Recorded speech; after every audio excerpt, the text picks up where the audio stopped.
not exactly the way you want that series to end. It started out looking very promising. 2-0 in the first half of the series. Last 2 games do not go the way that Yankees fans wanted, and it was rough. I'm gonna try to be as rational and be as reasonable and calm as I can, because it is a few good hours now past the final game of this set here on Sunday, the 23rd, or the 29th, sorry. So I'm going to try, hopefully I've cooled off enough to where I can have a rational take. Because if you follow me on social media, during the games, I will blurt shit out in the heat of it, and sometimes it's not always the most rational. But if you come here to the podcast and you follow what I got to say, 90% of the time, I'm pretty reasonable here, if you just try to understand me. All right, so rough series for the Yanks. But hey, we'll talk about it. Let's get into it. Episode 374. Let's get into it. This is RJ-Carbone, and you're listening to BD4. This one by Mattingly. Oh, hang on to the roof. Good. Doug Rose. He shook up the world again. Anthony for 3. Bang! That one goes down. And the game is tied. See ya. A monster home run. Back-to-back home runs by the baby Bombers. Penetrates, creates, and shows some dexterity as well with the left hand. Deep to left. It's on its way. There it goes. And the Yankees are going for the win. Oh! It's good. Off the window. Oh, Jimmy Barrett. Unbelievable. The first punch he threw. Houston ducks under. Got it. With 8 left. It's time. Yankees win. Yankees win.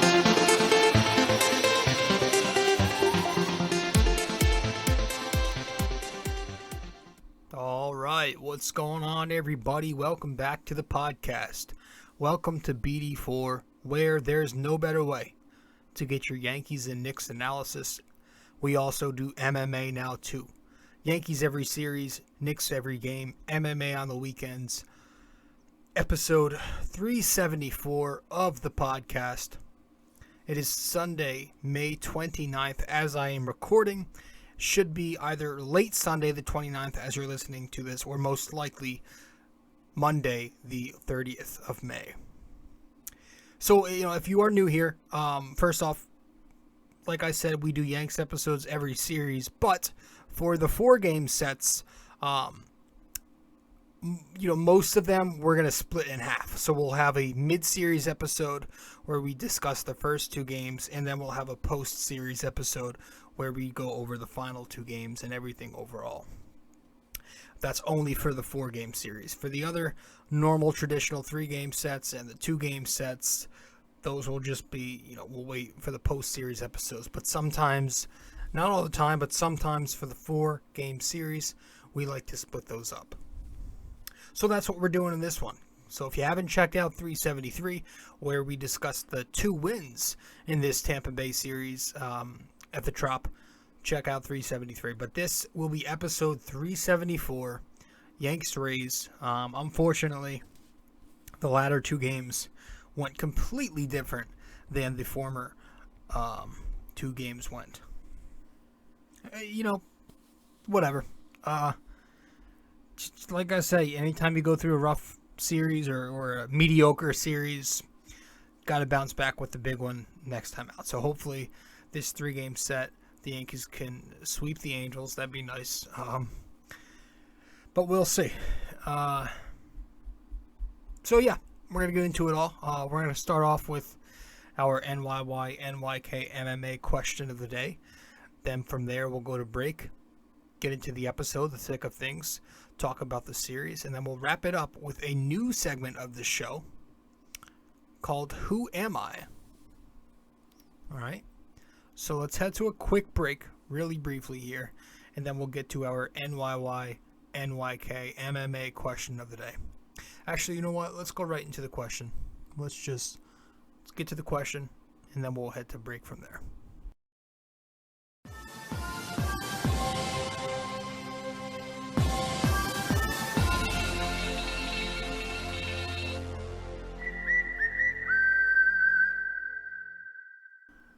All right, so welcome back to the show for episode 374 here on BD4. Our NYY-NYK-MMA question of the day is, in 2012, which 40-year-old Yankee hit 19 home runs in 130 games played? All right, in 2012, which 40-year-old Yankee hit 19 home runs in 130 games played? All right, so let me know the answer wherever you can reach me, any platform you can. If you get the answer correct, I'll give you a shout out in the next episode. If you get it incorrect, but you at least attempt to guess the answer, I will let you know what the answer is in the next episode. All right, so one last time, our NYY-NYK-MMA question of the day for episode 374. In 2012, which 40-year-old Yankee hit 19 home runs in 130 games played? All right, so let's head to a quick break and we'll dive right into the show. Stay with us. Be right back.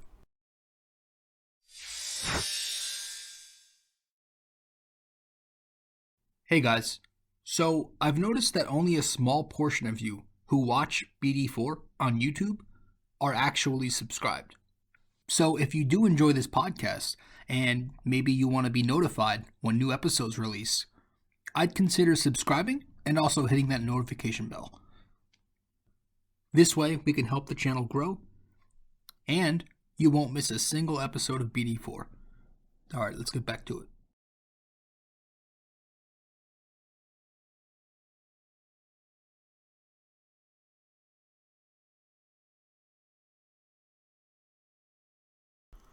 All right, welcome back to BD4. You are listening to episode 374 of the podcast here. I'm your host, rjcarbone. Guys, if you're new here to the show, be sure to subscribe on the many platforms. You can listen to us on Apple Podcasts and give us a 5-star rating and review. We are currently a 5-star podcast, so we would like to keep it that way. So if you want, be sure to do that. You can also listen to the podcast on Spotify, SoundCloud, Anchor, Google Podcasts, and many other platforms to listen to and download these episodes on. Be sure to do that. This way, when you're on the run, you can listen to us no problem without using your data. Because I've had that problem before. You can also watch the podcast. There are video versions available on YouTube and Spotify. So be sure to do that if you feel, and subscribe to us on YouTube. All right. And if you want to follow me on Facebook, I'm on rjcarbone on Facebook. That's r.j.carbone on Facebook. And I'm at robjcarbone on Instagram, at robjcarbone. And lastly, I write a blog called I write a blog which is on ultimatesportsnetworks.com. So if you go to ultimatesportsnetworks.com and you put into the search bar the Bomber Bacher blog or my name, either or, you'll find my blog, the Bomber Bacher blog, where I write content on the Yankees and Knicks. So go to ultimatesportsnetworks.com, search the Bomber Bacher blog, and subscribe using promo code 6A2841ERJC. This way you get 10% off everything. So, with that all out of the way, the nonsense out of the way and gone, let's talk about this nonsensical final 2 games of the series. So a few days ago, the Yankees took on the Rays for Game 3 of the set. This was on Saturday, and they lost 3-1. DJ LeMahieu back in the lineup on Saturday. Aaron Hicks back in there. He got a pinch hit appearance later in the game. But real quick, in these final 2 games, man, I had a lot of problems. I had a lot of problems with Aaron Boone. I had a lot of problems with, of course, the lineup, with the way they've been not going. And I've had a lot of problems with the bullpen. The starting pitching remains phenomenal, as it's been consistent all year. But I did have some problems with Boone, the lineup, and the pen. But DJ was back for Game 3 of the series. Cole was on the mound, but the Yankees lose. They lose their second consecutive Cole game, 3-1. Top of the first, they did crack first. They got one run. It looked like they were on to Kluber too. Gleyber Torres picked up a hit. DJ led off the game with a double. Was it Torres? I know DJ picked up a double to lead off the game. But they looked like they were on Kluber. They were hitting it hard. But they only get a run off of a Rizzo sac fly. And Kluber ends up going 6 innings of 1-run ball. In the bottom of the 6th, the Tampa Bay Rays tie the game off of Garrett Cole. A Rosarina slaps an RBI single, and it's 1-1 after 6.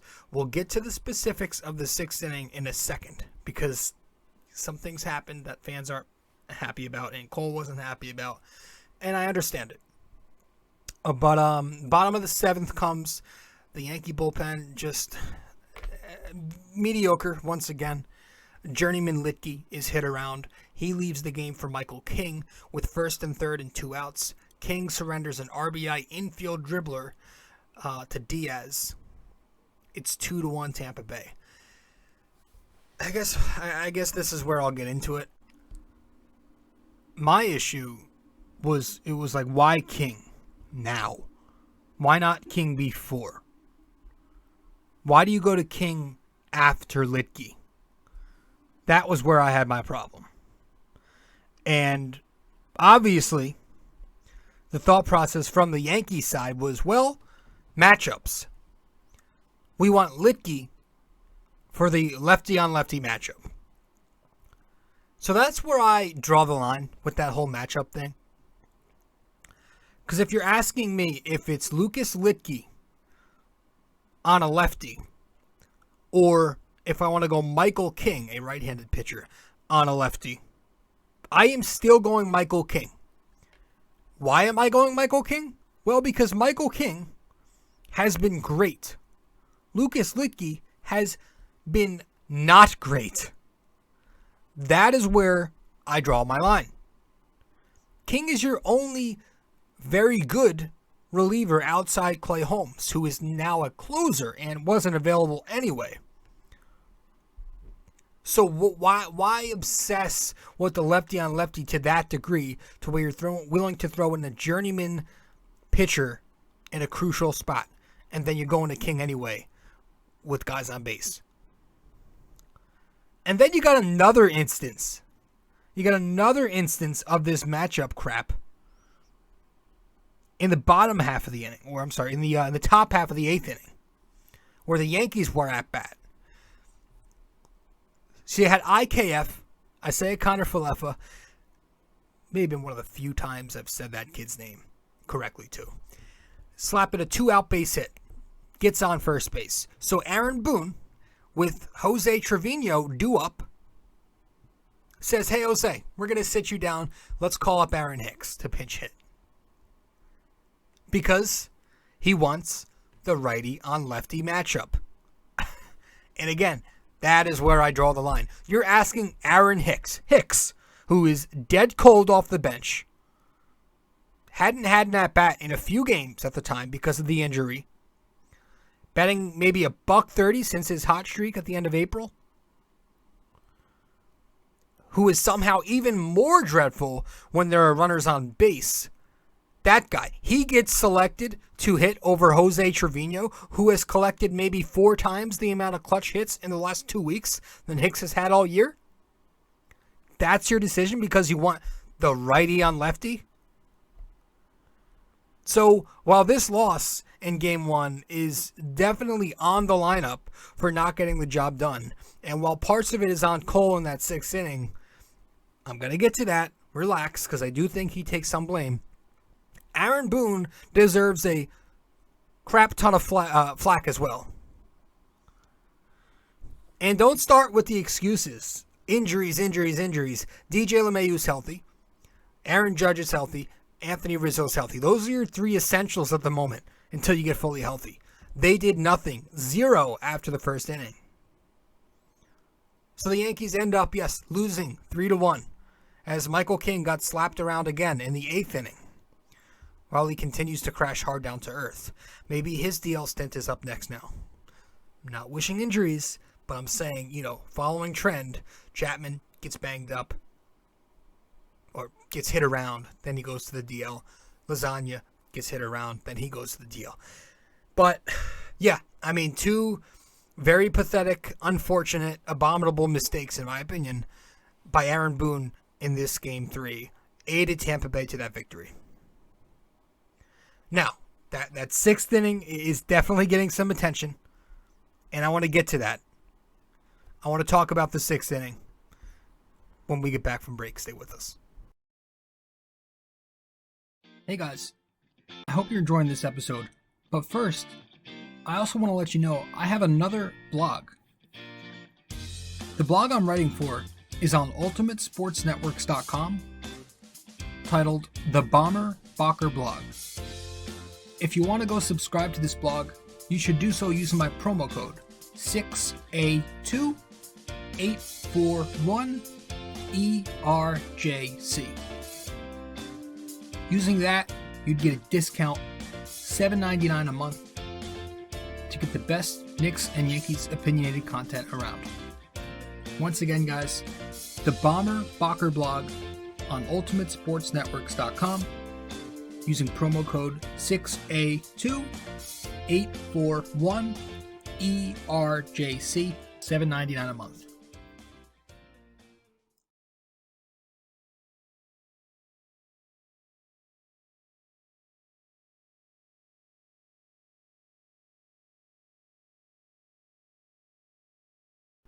Welcome back to the show. You're listening to episode 374 of BD4. I'm your host, rjcarbone.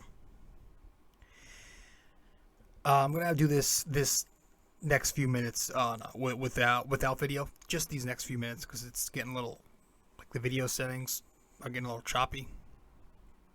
Obviously, if you're listening, obviously it don't matter. Now, that sixth inning is getting a lot of attention in the third game of the set, obviously because of the whole thing with Garrett Cole and the fucking umps.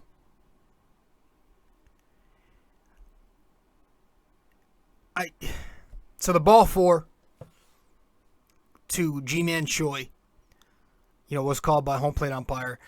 I forget who it was, but it was the home plate umpire who calls a ball 4. Yankees fans, Cole, the Yankees thought that was a strike. I'm going to try to be really straightforward and simple and to the point here, because that's how I like to be.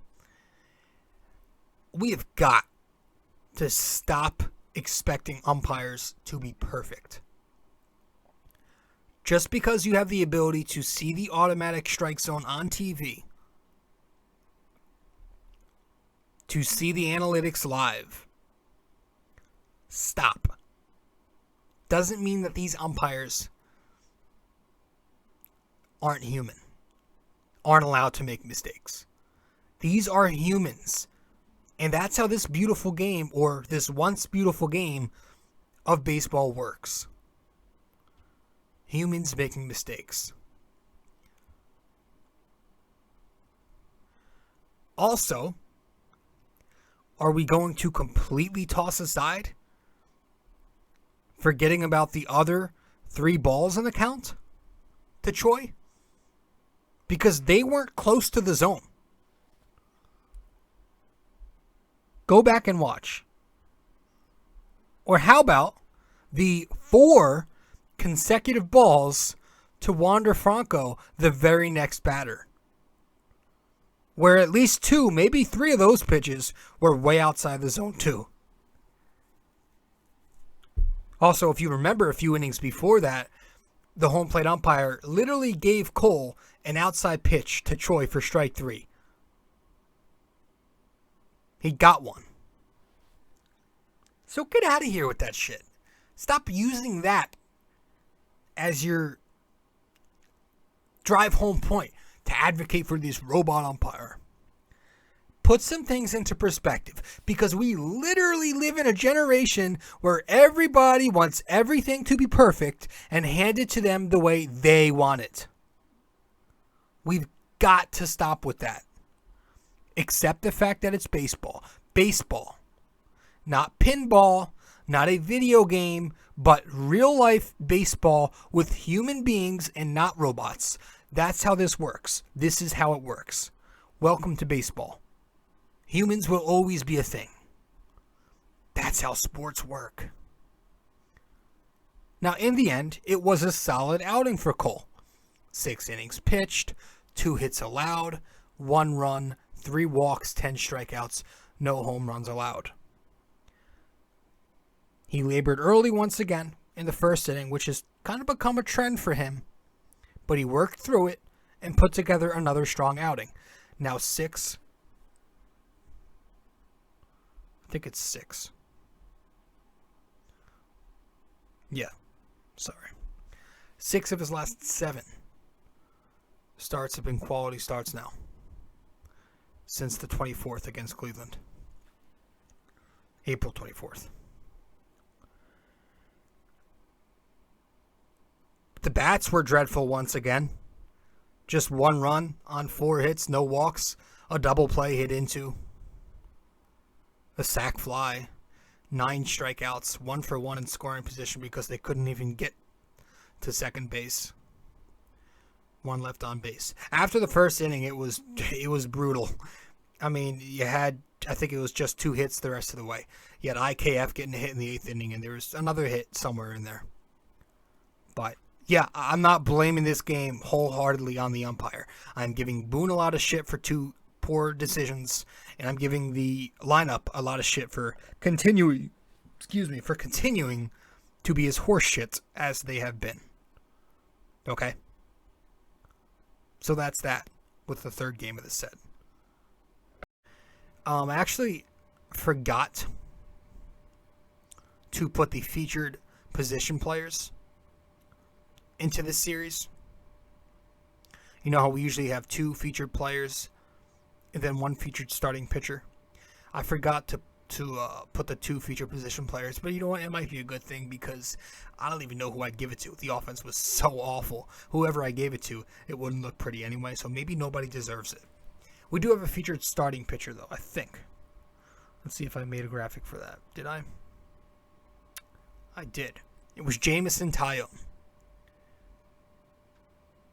Taillon pitched in Game 2 of the series, and he went 8 innings, no runs, 5 strikeouts, no walks.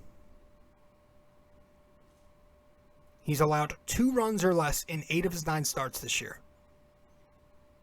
He looks great.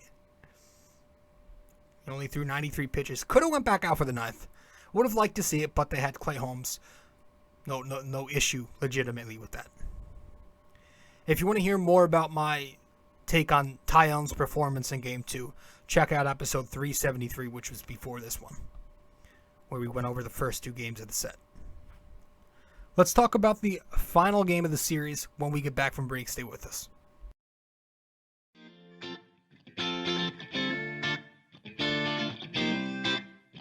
So, if you guys want to follow me on social media, be sure to do so right now. I'm on Facebook at rjcarbone, and I'm also on Instagram at rjcarbone. Once again, if you want to find me on Facebook, that is rjcarbone. Instagram at robjcarbone.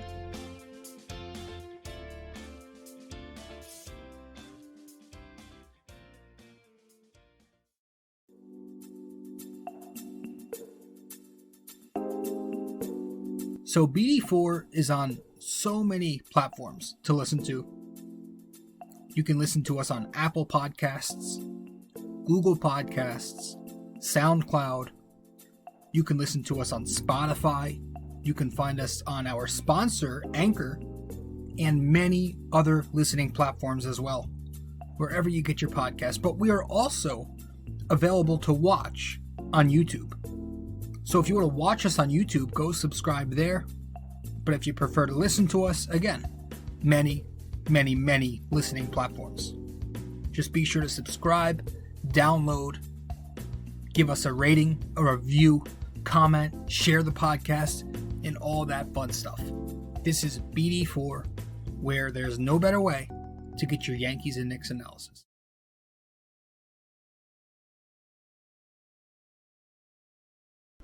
Welcome back to the show. You are listening to episode 374 of BD4.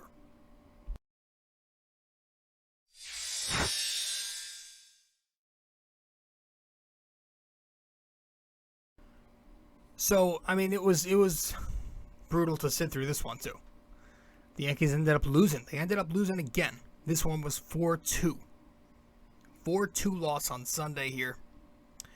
It was Luis Severino. Luis Severino going up against McClanahan. Hopefully I said that correctly. He's a good pitcher. Top of the second, though, the Yankees do get a run. Gleyber Torres pulls another home run. Blasts this one. He's got 3 hits in this game. Pulls one out to tie the game, or I'm sorry, to put the Yanks up 1-0. But he tied his last season home run total with 9. That was cool. Bottom of the second, Severino fails to get the shutdown inning. You all know I love that. Allows a homer to G-Man Choi. Solo shot ties it up at 1. Bottom of the fifth, Sevy lets up another bomb. This one to new fan favorite Taylor Walls.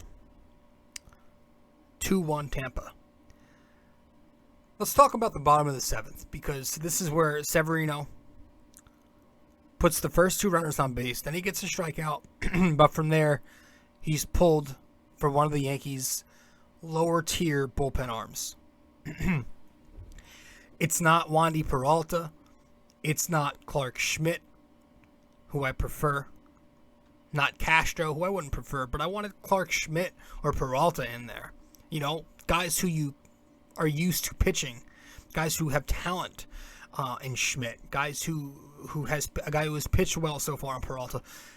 But instead of going to one of his regulars, Boone opts to go to an unproven, pretty bad so far rookie in Ron Marinaccio. I like Marinaccio. He's a Jersey kid. I wish him the best, but so far he's not been good. And why do you go to an unproven, inexperienced rookie in this spot? It's a 2-1 ball game, a crucial part of the game. In the bottom of the seventh, 2 runners on base, 1 out. Not Schmidt, not Peralta, not any of your regulars, but you go to Ron Marinaccio, a guy who doesn't pitch much because he's a lower tier last option. Remind you, the Yankees have the off day tomorrow. But no, let's go to a C-grade pitcher and not even give him a clean inning either. Let's throw him out there with ducks already on the pond, and yet 2 outs still to get. So Marinaccio comes in, and he does the kind of like the cardinal sin of what you're supposed to do as a reliever. With traffic already on the bases, he walks the first batter he sees on 5 pitches. He walks the very next batter with the bases loaded to score a run. Tampa's up 3-1. Then he hits Zunino on the first pitch, the very next at bat. It's 4-1. Can't have that happen. The Yankees make the play at home. Tampa tries to challenge. It's upheld. Eventually get out of the inning. The top of the 8th, they do get the meaningless run when Judge goes yard for his 18th of the season off of Poach. It's 4-2, but that'd be it. So, yeah, Boone. A pathetic, awful, disgraceful job by him this weekend. Just a rough couple games. But the Yankee bats, mainly to blame. They mainly lost this game as well, as they usually do. When the Yankees lose, it's usually their lineup not coming through. The Rays had 2 hits. They scored 4 runs off of 2 hits. The Yankees had 9 hits. They scored 2 runs. And there are some problems right now in this Yankees lineup. There are some big-time problems, and I want to talk about these big-time problems when we get back from break. Stay with us.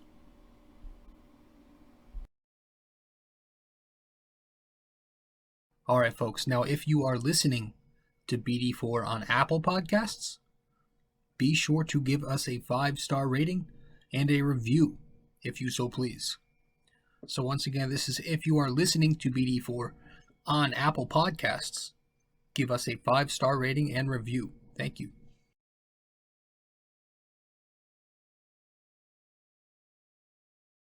Hey guys, I hope you're enjoying this episode.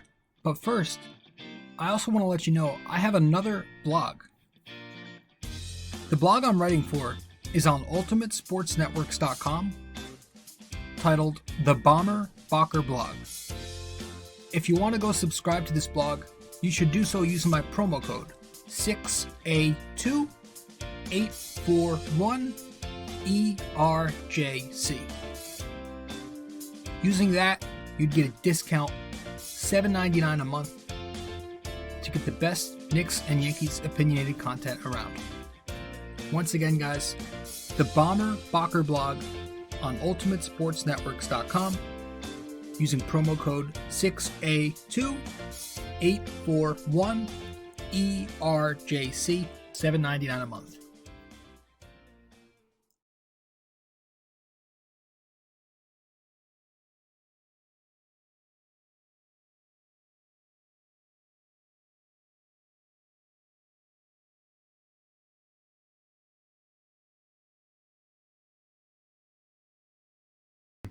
Welcome back to the show.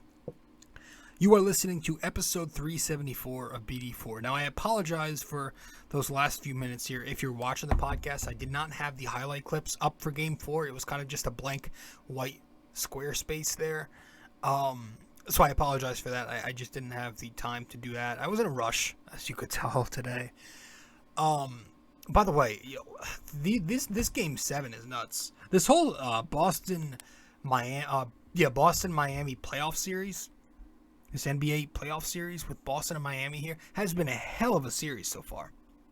And if you are one to not believe in clutch in sports, I advise you to check out some highlights of Jimmy Butler during this Eastern Conference Finals, because it's pretty fucking good. It's been pretty clutch. Anyway, the Yankees have some issues right now with their offense, with their lineup. There are a few problems, okay? And I hate to harp on certain guys continuously, but you got to say what's true. And right now, in my opinion, this player I'm about to talk about is in no way the problem of the team. He's in no way the biggest problem, but what he is one of the bigger important pieces. And although he's not been the worst problem, as one of the more important pieces, he needs to be at his best, and he's not right now. And that's DJ LeMahieu. Now, I'm going to give him a few more games because he's coming back from the injury, and maybe that's what affected him in May, where he's hit up and down, or mostly down. But he's got to get going at some point, man. I love DJ. He's very fun to watch when he's on. But to say that he's been the same in these past couple years would be a complete mistake. Everything seems to be like, I don't have the analytics in front of me, but I'm sure if you checked it, I feel like it would tell you everything is on the ground again with him. And it's just, there's just nothing there. He's just not getting the hits consistently. He's down, like he's way too important to this lineup for him to be batting, I don't know, a smidge over 250 right now. His OPS is barely over 700. So if you look at that stat, it's not very good. He was supposed, this is the guy who we signed him because he was supposed to be their 300 hitter, right? And if you like OPS, 800 OPS guy. He was supposed to be their 300 hitter, their contact hitter, the guy who goes up there and is an automatic 2 for 4 every game at worst, right? Now, I'm not expecting him to hit like he did his first 2 years, but to say, you know, is it crazy to want him to bat 290 to 300 with an OPS, 750 to 800? Like, I was expecting him to at least be very good again, or good, He's had a rough month now. He had a good start to the year, but they need that. They need him to be at his peak because, of the way this lineup is constructed. Or guys like him, contact 300 hitting bats are that more important in lineups like this. I was saying on some comment thread, and somebody goes, well, he had a double yesterday and he had a base hit today since he came back. And I'm like, I didn't respond, but I'm like, Damn, man. You remember when going 2 for 8 in a 2-game stretch was considered a bad 2 games for LeMahieu and not a positive? That is exactly what I'm saying. So he goes off in 2019, has a spectacular year, has an even better year in the fake COVID season 2020 for 50-something games. But since then, signs the contract, and unfortunately, he has never been a shell of himself since. And he's not one of those guys who does it for the money. He doesn't seem like that. But I don't know. Maybe you blame the juice balls if you're some analytics geek. Maybe you blame the injuries if you're on that side of it. I just blame it on him. Maybe he's just not that good. Because I did dig into his year to years. He's had a couple elite seasons in there over his career. He's had a couple of good seasons in there over his career. And he's also had a couple of below average seasons over the course of his career. So maybe he's just not that good. Maybe if he has a good season, it's not shocking and turns it around. But also if he has another subpar season, that's also not shocking. He's had a very up and down mixed bag resume.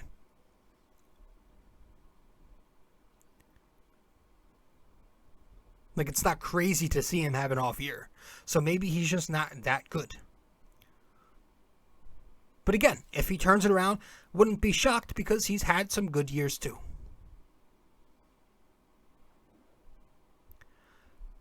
So he's an important piece to me. DJ LeMahieu. The Yankees need DJ LeMahieu to start hitting again. He's the leadoff catalyst at the top of the lineup. You start every inning with a base hit. You got a man on first for Judge coming up. Perfect. Need to get more of that. Need that guy who is an automatic RBI with runners in scoring position. Need him again. Nowhere to be seen the entire month. Got to get back to that. I also think Anthony Rizzo is an essential here. You looked so good in April, man. But man, were we fooled. Huh? 'Cause he's been pretty bad for a month now. Dreadful at times. Decent in others. But for the most part, he's not been great. In May as well. Now, I thought he'd regress to some degree after how hot he was. Hitting 3 home runs a game and, flirt with Triple Crown numbers and shit. But this much, like, he was at least supposed to be a guy who can provide a spark, right? He's not even providing many sparks right now. He's supposed to be their RBI guy who comes through in big spots. The best we get, it seems to be a sac fly, or maybe he draws a walk or gets hit by a pitch. He's still playing good first base. You have to appreciate that. You can't forget about that, because so many people do. But he does have to start hitting. Because he's down to 215, I think. It's got to be better. The OPS is dropping every game. And of course, as far as the lineup goes, our last few problems here, I put these guys in one category. There's one thing is our guys Joey Gallo and Aaron Hicks. Just, I don't know, like, they're just garbage. Like, they're flat out, vile, repulsive piece of crap baseball players. They are. They're not good baseball players. They're not good Major League Baseball players. Not this year. I kind of love it because it's like an FU to the analytics lords. They were all over these guys for so long. Walks, homers, walks, homers, walks, homers. 3 true outcome. But they've been nothing but unclutch, low batting average guys, strikeout prone guys who never come through in any moment ever. Oh, and they both are pretty underwhelming in the outfield, by the way. They gotta go. You cannot expect to be a team that's going to compete for a World Series, as you say, Cashman, and continue to go forward with both of these guys in your lineup. That can't happen. On your roster, that can't happen. Figure it the hell out. If you're Cashman, if you're Boone, figure it out. Call it as it is. This did not work with them two. The experiment unfortunately failed. Now adjust, go forward and fix it. Because this lineup, it's structured way too much around the home run. They strike out too much. They are way too hot and cold. And that will never work in October. And how many seasons in a row has it had that same structure? But 6, 7, maybe more. I don't even care about the numbers too lately. You know, they're scoring like 3 runs a game over the past 9 or something like that. I don't care about that because at the end of the day, the offensive numbers will be there at the end of the regular season. They're going to lead. They're going to be top, 7 in all these categories, top 5, because they'll beat up on bad pitching, right? They beat up on subpar pitching staffs. And that's great. That's great that they do that now. But at the end of the day, you're not always going to get Baltimore to have your fun on. You're not always going to get Dallas Keuchel to have your fun on. Boston to have your fun. Like, you're going to have pitching staffs like the Tampa Bay Rays. You're going to have to be good pitching. Eventually, you're going to have to hit good pitching. And we always see this Yankees lineup struggles with that. They struggle with that. So I say, ditch the idea that batting average doesn't matter. Ditch the idea that strikeouts are just ordinary outs. And maybe start structuring your lineup with more guys who can put the bat on the ball. Because you do have a fair amount of those guys in there, to be honest. You've got DJ, who's a contact hitter. You've got Torres, who's a contact hitter. You've got Falefa, who's a contact hitter. Rizzo, who can make contact. Like, you've got guys who can put the bat on the ball, but you also have egregious guys like Gallo and Hicks just being 2 completely black holes in that lineup. And they're both strikeout prone, and they're both sub-Mendoza line hitters at the moment.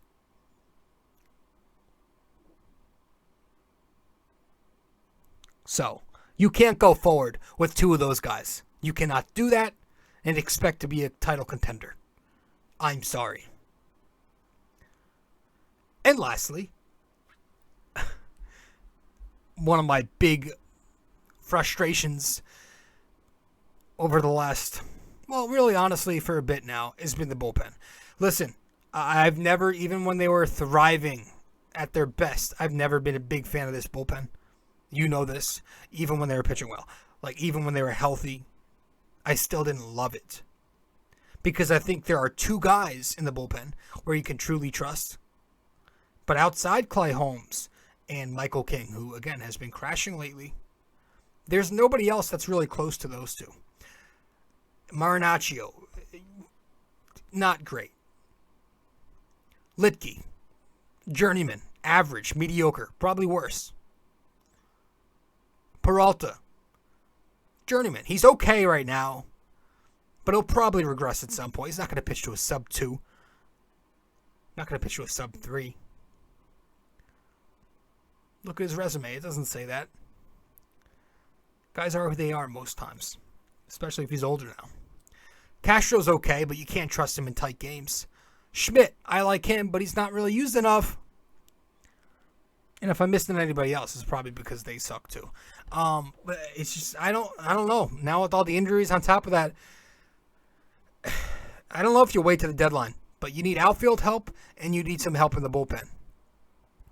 Because the pitching staff cannot do everything. So, the Yankees are barely 500 in their last 10, 11 games. Failing to win a couple series recently.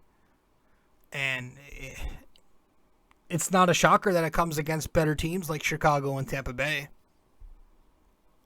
Boston has even been playing better baseball lately. Better than the Yankees for a little bit now. They're coming. Got to be careful. Can't just rest on our laurels. Make these changes because we cannot keep going forward with two garbage bag dumpster juice players in Joey Gallo and Aaron Hicks. Now, there are some positives right now. Gleyber Torres looks good. Miguel Andujar looks good. Aaron Judge, and again, the starting pitching staff. Starters have been great. Can't complain, obviously, there.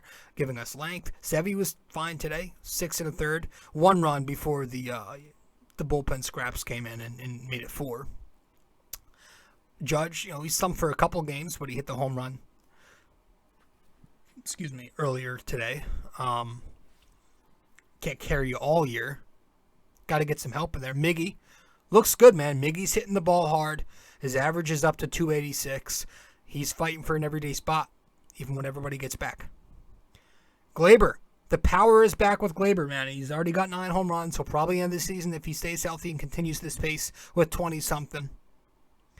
Just needs a little more consistency with the approach, right? Start hitting at a higher clip as one of the few contact hitters on the team, and maybe you can get up there over 260 or something like that. OPS maybe creep up to the 800s. So there are some positives. That's great. But man, are there some negatives. DJ's got to be on his game. Rizzo's got to get back on his game. Gallo and Hicks, not even going to say they have to get on their games. They got to go. Go. And we just got to keep getting healthy. Got a new segment to the show, guys. We'll talk about it when we get back. A custom wall tapestry is a surefire way to uplift any room's aesthetics with a personal touch. This 100% polyester wall tapestry comes with hemmed edges for extra durability, while its mildew and water-resistant properties ensure years' worth of decorating bliss. The advanced tapestry printing techniques guarantee crisp detail even for the craziest of designs in any of the multiple size choices. You can select a size of 26 by 36 inches, 51 by 60, 68 by 80, and 88 by 104. These wall tapestries usually ship in 7 to 10 business days, and the price ranges from $24.99 to $69.99, all dependent on the size you select. The Bomber Bacher blog wall tapestries come in orange, gray, and black. But most importantly, be sure when purchasing a wall tapestry for the Bomber Bacher blog that you use promo code 6A2841ERJC. 6A2841ERJC. Just go to ultimatesportsnetworks.com and click on the Shop MVP tab, searching the Bomber Bacher blog. And there you have it.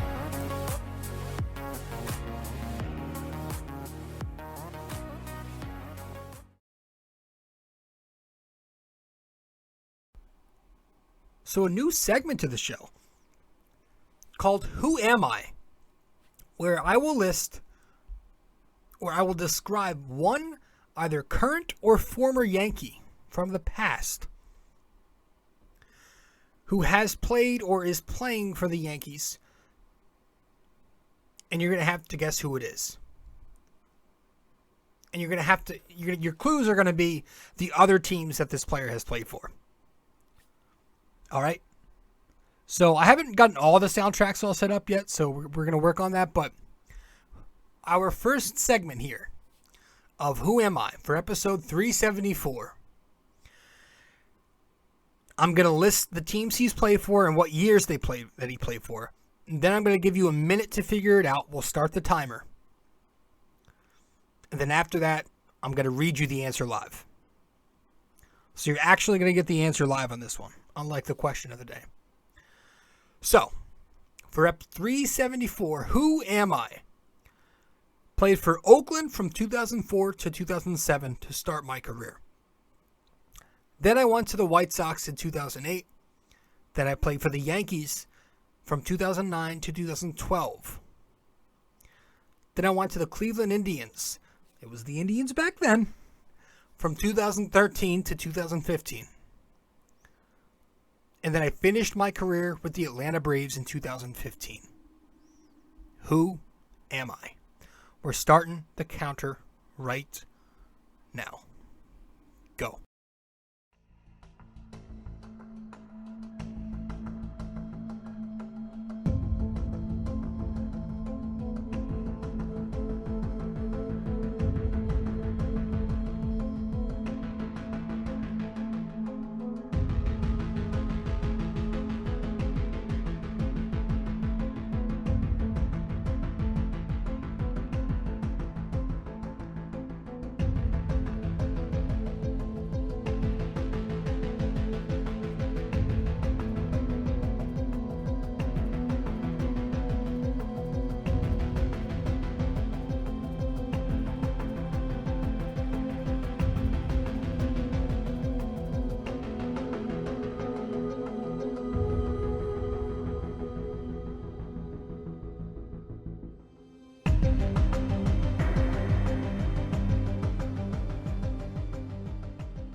And we're out of time. As you can see on this screen, if you are watching the podcast, the answer to this episode's Who Am I is Nick Swisher. Yes, Nick Swisher, who played for the Oakland A's from 04 to 07, the Chicago White Sox in 08, the Yankees from 09 to 012, the Indians from 2013 to 2015, wrapping up with his career with the Braves in 2015. Nick Swisher is the answer to our first Who Am I segment. But guys, I think that's it. So I appreciate you stopping by, and that's all I got for this episode. Angels are up next. We have the off day on Monday. Hopefully we can complete this series against the Angels and be in a better mood. It's a 3-game set. Let's go sweep them. Let's not settle. Let's sweep. Thanks, guys. I'll see you next time. All right. Ciao.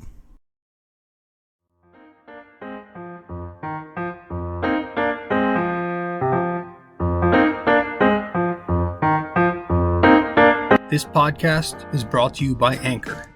It's the best way to make a podcast. Download the Anchor app or go to anchor.fm.